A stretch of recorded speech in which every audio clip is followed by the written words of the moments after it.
amigos? Muy buena tarde, qué gusto saludarlos en otra sesión de Derecho para Todos en esta tercera temporada. Pues va avanzando el año, estamos en febrero y creo que vale la pena que en esta ocasión platiquemos sobre la Constitución. Nos han pedido que demos algunos antecedentes, expliquemos en sí qué es la Constitución y es precisamente el tema que vamos a desarrollar el día de hoy. ¿Qué es la Constitución? Pues bien, hay muchísimas formas de poder explicar, de poder abordar precisamente este tema, pero bueno, lo vamos a hacer de la manera más práctica posible, de una forma sencilla, recordándoles que la información que queremos transmitir es dirigida a cualquier persona. Y precisamente por eso intentaré explicar lo relativo a la Constitución de la manera más clara que pueda. Les invito como siempre a que nos acompañen, a que nos sigan en las redes sociales, a que nos sigan en los canales. Estamos en Instagram, en Facebook, en YouTube, Spotify. También ya nos encontramos en Apple Music. Pero independientemente de eso, cualquier duda o comentario, háganosla saber, por favor, contáctenos, tienen nuestros teléfonos, tienen los correos, está la página también de la oficina con la cual podemos estar igual en comunicación y resolver cualquier duda que ustedes tengan. También les recuerdo que en caso de requerir asesoría o atención de cualquier tema o cuestión legal, con mucho gusto estamos a sus órdenes. Bien, pues bueno, para hablar de la Constitución creo que vale la pena comprender que todos los que todos los países, todos los estados necesitan una estructura jurídica y cuentan con una estructura jurídica que les permite precisamente delimitar las funciones, las atribuciones del Estado, pero también por otro lado regular y establecer cuáles son los derechos y las obligaciones de las personas, de la sociedad. No hay que perder de vista que la esencia del derecho, el fin del derecho como tal es precisamente regular la conducta de la sociedad, de las personas que nos encontramos en la sociedad. Aunque nosotros nos resistamos a ser parte de una sociedad, lo somos y por ende estamos completamente supeditados al cumplimiento de todas las normas jurídicas.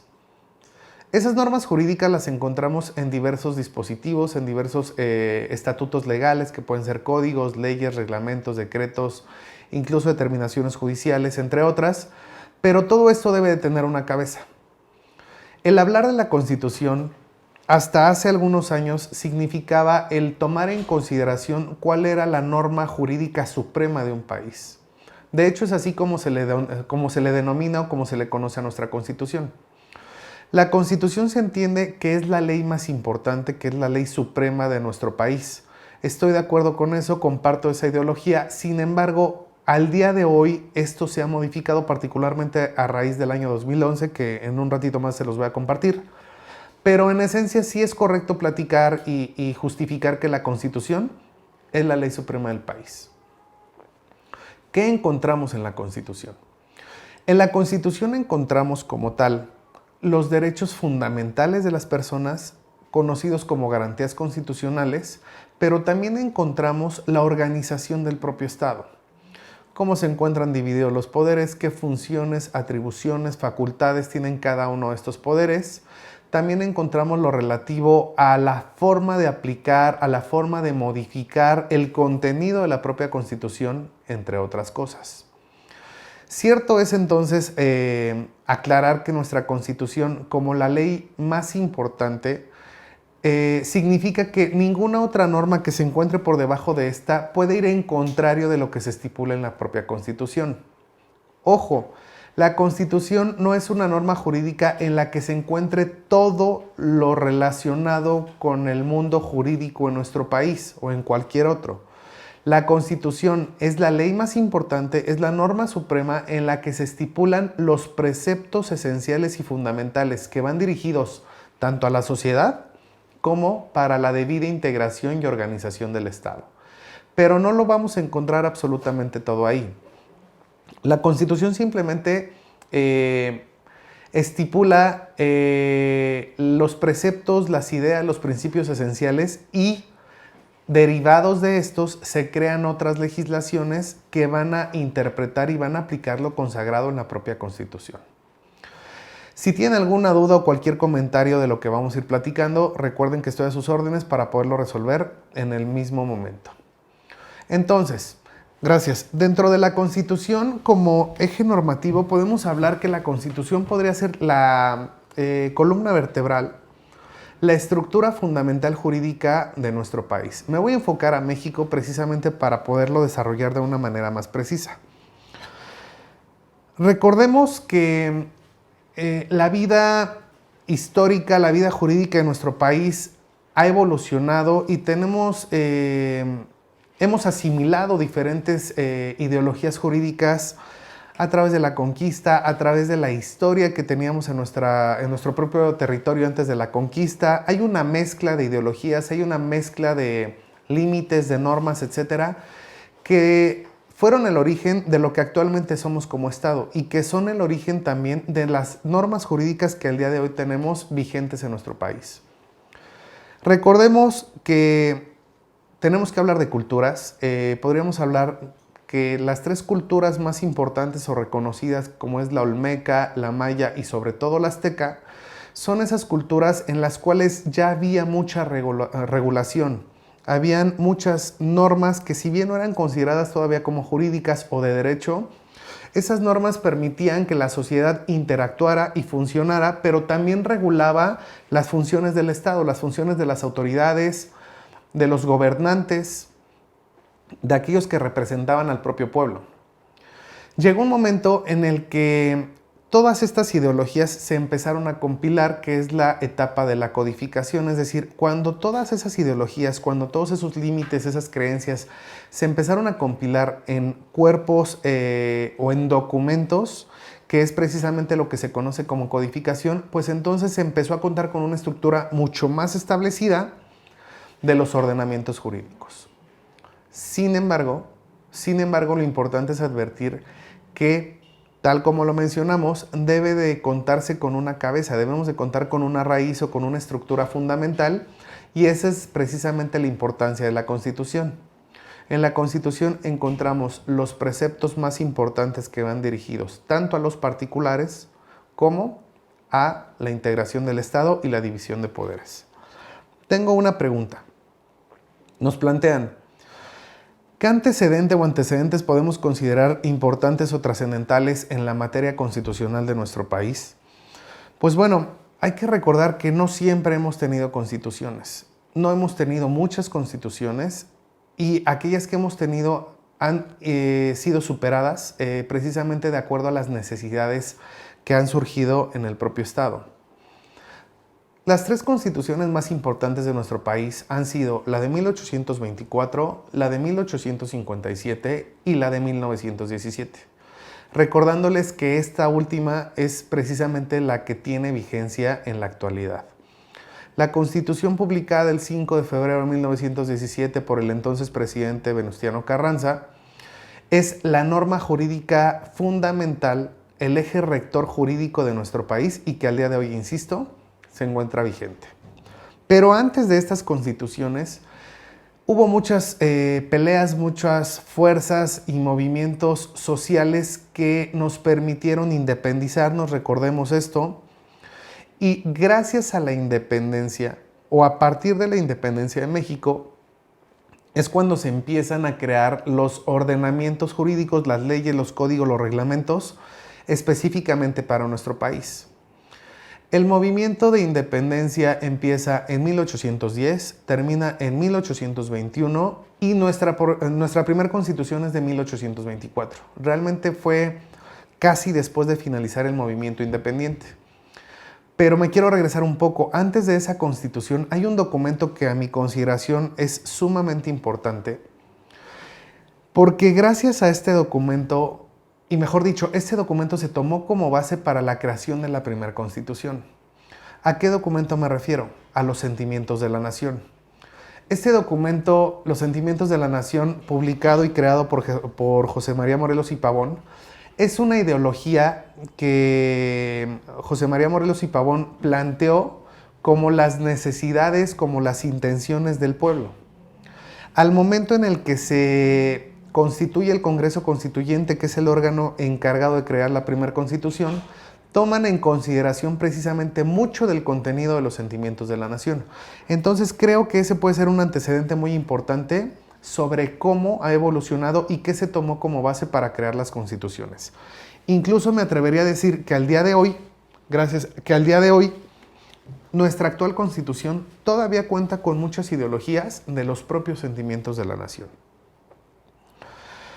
Me preguntan, ¿qué importancia tiene la Constitución? Pues bueno, de acuerdo a lo que estamos mencionando, la Constitución es el eje rector jurídico de nuestro país, es la columna vertebral, es donde vamos a advertir la estructura de derecho que no puede ser invadida, rebasada por cualquier otro cuerpo legislativo.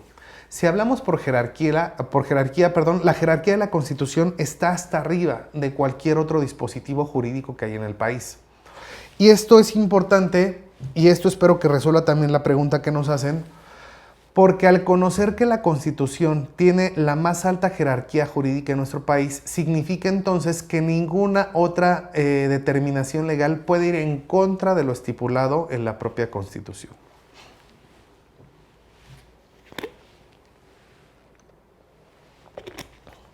Entonces,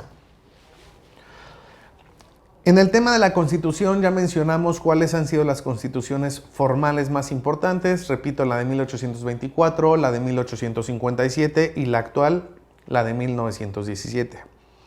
En esta Constitución,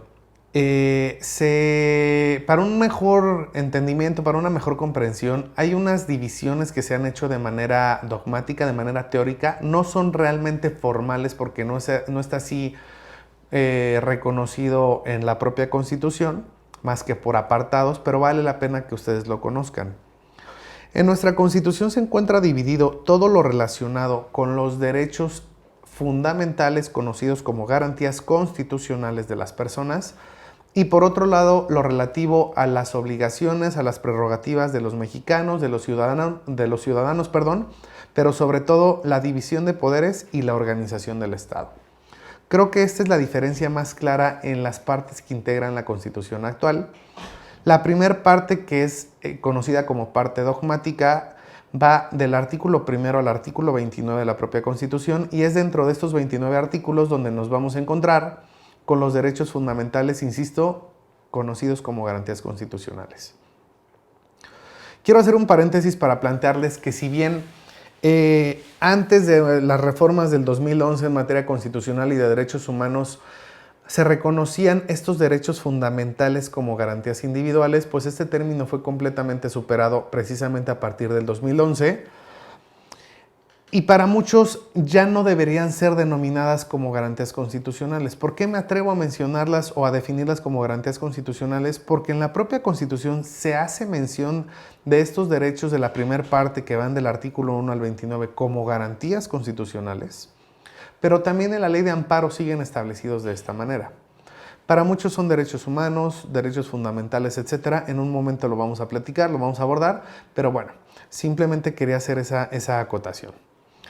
Ahora bien, en esta primera parte, que es la parte dogmática, como lo mencionaba, encontramos los derechos esenciales de todas las personas que se encuentren en territorio nacional. Hay que tener cuidado con esto. Los derechos esenciales estipulados en la Constitución, conocidos como garantías constitucionales, no son solamente a favor de los mexicanos, no son solamente a favor de los ciudadanos mexicanos, que también hay una diferencia por ahí.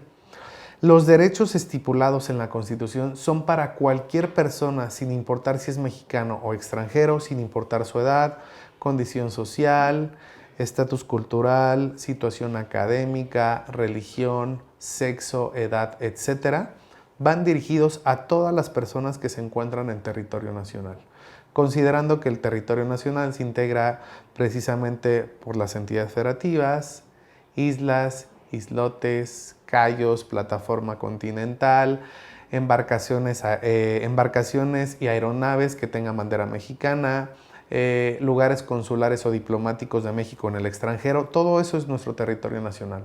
Entonces la Constitución y las leyes que derivan de la Constitución se pueden hacer valer en cualquiera de esos lados. Entonces, la primera parte, solamente para sintetizarlo, Corre del artículo 1 al artículo 29 de la Constitución. Encontramos derechos fundamentales conocidos como garantías constitucionales. ¿Qué encontramos del artículo 30 en adelante?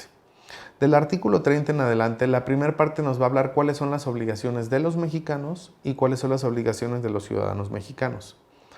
Muy pocos lo sabemos, pero dentro de esos artículos que son el 30 y el 31 se estipula que nosotros como ciudadanos, los ciudadanos, es decir, aquellos que somos mexicanos y además tenemos 18 años con pleno uso y goce de capacidad jurídica y de ejercicio, tenemos que contribuir al gasto público, es decir, tenemos que pagar impuestos, todos, absolutamente todos.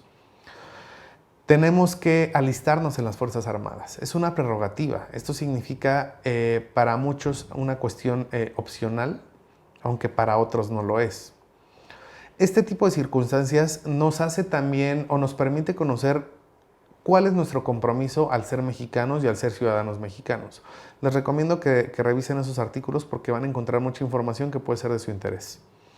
Independientemente de las prerrogativas, de esos compromisos morales o como ciudadanos o como mexicanos tenemos con nuestro país. Dentro de esta segunda parte, que repito va del 30 y termina, por cierto, en el artículo 136, vamos a encontrar tanto la división de poderes como la integración del propio Estado. En esta segunda parte de la Constitución se nos va a plantear cómo se integra el Estado, cuáles son las entidades federativas, cuál es el nombre de las entidades federativas, qué islas pertenecen a México, qué islotes pertenecen a México, cuáles son los cayos que pertenecen a México, los litorales, mares, plataforma continental, etcétera, espacio aéreo y también lo relativo a las embarcaciones y a las aeronaves, como lo mencionamos hace un ratito. Una parte más adelante dentro de esta segunda división, que es la parte conocida como parte orgánica y que se refiere precisamente a la organización del Estado, nos va a hablar de la división de poderes. Nos va a hablar de la soberanía del país, es decir, que la soberanía es la facultad con la que cuenta el pueblo, la sociedad, para elegir y modificar su forma de gobierno cuando así lo considera necesario, pero además de eso nos va a mencionar que en nuestro país existen 3 poderes, solamente 3 poderes que deben estar depositados en diversas personas. No hay un poder supremo, realmente no lo hay, y es ahí donde se reconoce la existencia del poder legislativo, el poder ejecutivo y el Poder Judicial. ¿Cuál puede ser una diferencia rápida, una diferencia sencilla de explicar sobre estos poderes? Podríamos mencionar que el Poder Legislativo es el poder encargado de crear las normas jurídicas, de crear los códigos, de crear las leyes, de crear reglamentos, etc. El Poder Legislativo Federal se encuentra integrado por diputados y por senadores, que el día de hoy tenemos 500 diputados federales y 128 senadores. ¿Qué diferencia hay entre un diputado y un senador? El diputado va a velar por los intereses de los particulares. Es nuestro representante ante el Estado. Los diputados que nosotros elegimos representan a la sociedad, representan a los particulares. Y el senador representa los intereses del Estado al que representa o por el cual fue electo. Entonces, esa es una diferencia importante para que tengamos claro cuál es el trabajo de un diputado y un senador. Nosotros los elegimos, pero hay que tener precisamente la idea de cuáles son sus funciones. Además de soberanía, además de la integración de los poderes, que esto lo encontramos en diferentes artículos, pero como lo mencionamos hace un ratito, empiezan del artículo 30 y van hasta el artículo 136, nos van a decir tal cual cuáles son las funciones de cada uno de estos poderes, cómo se integran los poderes, en quién se deposita, cuáles son los requisitos para ser presidente de la República, para ser ministro de la Corte, para ser diputado, para ser senador, etc. ¿Por qué vale la pena esto? Porque son las figuras que nosotros elegimos a través de la elección, a través de la participación popular, que se considera como el acto de la elección tal cual. Nosotros llevamos a cabo la decisión sobre quién va a ser nuestro presidente, quiénes van a ser nuestros diputados y nuestros senadores. En ámbitos estatales podemos elegir precisamente al jefe de gobierno, hablando de la Ciudad de México, a los gobernadores, a los alcaldes, presidentes municipales, etc. Todo esto es a través de la elección. En la propia Constitución, se estipula precisamente también cuáles son los procesos para crear una elección. Nos preguntan por aquí, ¿cuál es la diferencia entre la parte orgánica y la parte dogmática dentro de la Constitución? Pues bueno, esto es precisamente lo que acabo de platicar. Sin embargo, lo vuelvo a explicar de la siguiente manera. Para una mejor comprensión y para tener claro cómo se integra nuestra Constitución, la Constitución se divide en dos partes. La parte dogmática va del artículo 1 al 29 de la Constitución y ahí encontramos los derechos fundamentales de todas las personas que se encuentran en territorio nacional. Algunos de esos derechos es como el derecho a la no discriminación, el derecho de los pueblos indígenas, el derecho a la educación, los derechos de los niños, la igualdad entre el hombre y la mujer, derecho al trabajo, el derecho a la igualdad, el derecho a la libertad, el derecho al tránsito, el derecho a la libre expresión, etcétera, etcétera, etcétera. Esos derechos los encontramos en la primera parte que van, repito, del 1 al 29 constitucional.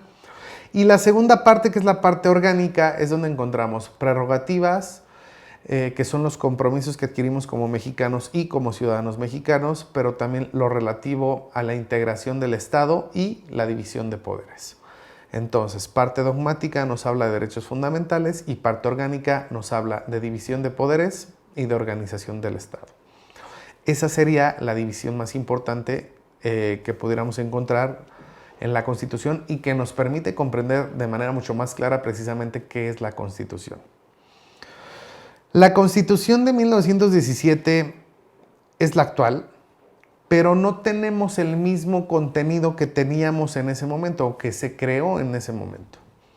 Las circunstancias sociales, políticas, jurídicas han cambiado, han evolucionado, para bien o para mal, y también para bien o para mal, esta Constitución de origen, que es la del 17, se ha tenido que reformar. Nuestra Constitución se ha ido modificando, al igual que se modifican todos los otros cuerpos legales, todas las otras disposiciones, códigos, leyes, reglamentos, etcétera, se tienen que actualizar, tienen que estar vigentes. ¿Por qué tienen que estar vigentes? Porque la norma tiene que ir un paso más adelante de la propia conducta de la sociedad. ¿Qué pasa si se realiza una conducta, un acto en la sociedad que no está regulado por la ley? Pues no se podría limitar, no se podría sancionar, no se podría determinar si está prohibido o si está permitido. Es por eso que nuestros propios cuerpos legales siempre tienen que ir un paso adelante. Y la Constitución, yo podría decir que lo está. Si bien hay muchos preceptos de la propia Constitución actual que probablemente no se implementen y no se apliquen al pie de la letra, no significa que nuestra Constitución sea obsoleta. La Constitución es tan vigente que se ha actualizado para satisfacer las necesidades y compromisos de la sociedad, de los órganos del Estado y también de las otras naciones. Nuestra Constitución al día de hoy y desde el 2011, que era lo que les quería comentar, sufrió una reforma trascendental, fue modificada, se cambió para estar en sintonía, para estar acorde con las necesidades y compromisos internacionales. ¿Qué pasaba antes del 2011? Antes del 2011, los únicos derechos fundamentales que se reconocían en nuestro país eran los estipulados en la propia Constitución. Pero a raíz del 2011, México aceptó someterse a la jurisdicción y competencia de la Convención Americana de Derechos Humanos, lo que significa que es desde el año 2011 en el que nuestro país reconoce que en México se tienen que proteger, salvaguardar, fomentar, incentivar los derechos humanos consagrados, cuidado, en la propia Constitución, en la Convención Americana de Derechos Humanos, pero también en cualquier tratado internacional del que México sea parte. ¿Por qué vale la pena platicar de esto? Porque si bien en un principio la Constitución estipulaba cuáles son los derechos esenciales de las personas que se encuentran en territorio nacional, al día de hoy no solamente encontramos estos derechos en la Constitución. Los derechos humanos los encontramos en la Convención Americana de Derechos Humanos, que se respetan, reconocen y deben difundir en México, en la propia Constitución Política de los Estados Unidos Mexicanos y también en cualquier tratado internacional del que México sea parte. Es decir, El espectro, el panorama de derechos ya es mucho más amplio, ya no solamente está limitado a lo que diga la Constitución, sino desde el 2011, momento en el que México se compromete a reconocer, a incentivar, a proteger, a salvaguardar los derechos humanos, contamos con más derechos humanos, contamos con más derechos que son ahora los derechos humanos, y que todos tenemos el acceso y la libertad de ejercitarlos, pero sobre todo el Estado está obligado en protegerlos, en salvaguardarlos. Esta reforma como tal fue un verdadero parteaguas porque cambió de manera importante la forma de concebir todos aquellos derechos que como particulares tenemos o teníamos. Ya hay una gran diferencia entre lo limitados que estábamos antes del 2011 y lo que actualmente podemos hacer valer. Si ustedes encuentran algún derecho fundamental, algún derecho humano consagrado en alguna legislación internacional, pero de la cual México sea parte, se los tienen que reconocer. Es ahí donde radica realmente la importancia de los derechos humanos al día de hoy. Una pregunta más que nos hacen llegar. ¿Por qué se consideran a los tratados internacionales como superiores o de igual jerarquía de la Constitución? Pues bien, para responder esa pregunta, y con eso ya estaríamos finalizando la presente sesión, les planteo lo siguiente. Dentro de la propia Constitución, particularmente en el artículo 133 constitucional, se dice cuáles son las normas supremas del país. Y dentro de ese artículo 133 se dice que la Constitución, los tratados internacionales y las leyes que deriven de la Constitución son la ley suprema nacional. Es por eso que se advierte que la Constitución, los tratados y las leyes que emanen de la propia Constitución son la ley suprema. Sin embargo, si lo analizamos un poco más a detalle, nos vamos a dar cuenta de lo siguiente. Resulta que para que un tratado internacional sea válido en nuestro país, no tiene que contravenir la Constitución. Y para que una ley sea aprobada en nuestro país, tampoco puede contravenir a la Constitución. Lo que significa entonces, por lo menos en mi particular punto de vista, que la Constitución sigue estando por encima de eso. Más aún, aquellos preceptos internacionales adoptados por México que no vayan acordes a lo estipulado en la Constitución, nuestro país como tal, en nuestro país se le va a dar prioridad a la propia Constitución. Entonces, si bien el propio artículo 133 nos estipula que tratados, Constitución y las leyes que emanan de la Constitución son la norma jurídica suprema y que se encuentran en igual jerarquía, ya en un análisis un poco más profundo nos damos cuenta que la Constitución siempre seguirá prevaleciendo y estando encima de ello. Yo los invito a que revisen la Constitución. No es complicado, no es nada pesado leer el contenido de la Constitución. Son solamente 136 artículos. No se trata de que los lean todos y mucho menos que los lean en el mismo día o en el mismo momento, pero pueden empezar a conocer un poco más del aspecto jurídico esencial de nuestro país precisamente a través de esta lectura. Cualquier otra duda, cualquier otro comentario que tengan, con mucho gusto los vamos a ir resolviendo. Yo les agradezco que nos acompañen en esta sesión, sobre todo en el marco precisamente de un festejo más de la propia Constitución que actualmente nos rige durante el mes de febrero, que acaba de pasar. Y también los invito a que no dejen de seguirnos en nuestras redes sociales. Ya saben cuáles son nuestros canales de comunicación. Si requieren también asesoría, con mucho gusto estamos a sus órdenes. Y espero que nos acompañen en la siguiente sesión. Muchas gracias para todos y que tengan muy buena tarde.